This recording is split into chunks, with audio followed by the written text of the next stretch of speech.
ఓం నమో నారాయణాయ. శ్రీ సమర్థ సద్గురు సాయినాథుని వచనామృతములు 93వ సూత్రము.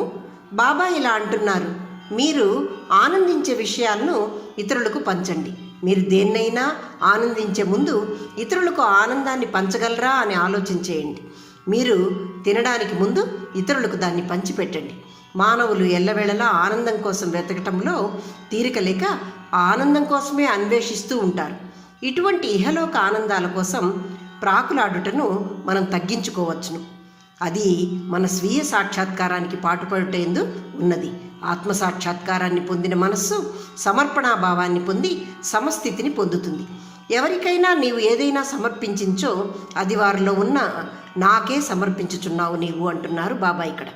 మీరు ఈ విధంగా ఎవరికైనా ఏదైనా ఇస్తున్నప్పుడు వారి పట్ల ప్రేమతో, సమర్పణాభావంతో, గౌరవభావంతో వ్యవహరించుము. నీవు ఏదైనా ఆనందించబోయే ముందు నాకు సమర్పించుము. అది మిమ్మల్ని ప్రేమమయులను మరియు వైభవోపేతులను చేస్తుంది అంటున్నారు బాబా ఇక్కడ. 94వ సూత్రము.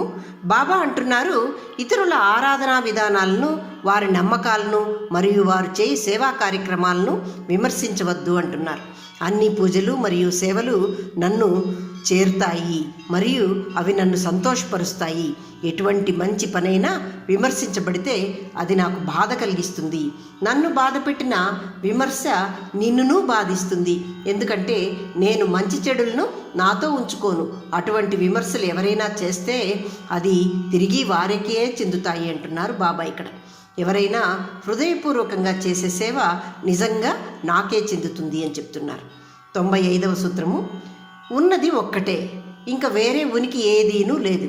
ఏదైతే ప్రాథమిక మాయాభ్రాంతి ఉన్నదో అదియే ఈ అంత విశ్వాన్ని నడిపించుచున్నది.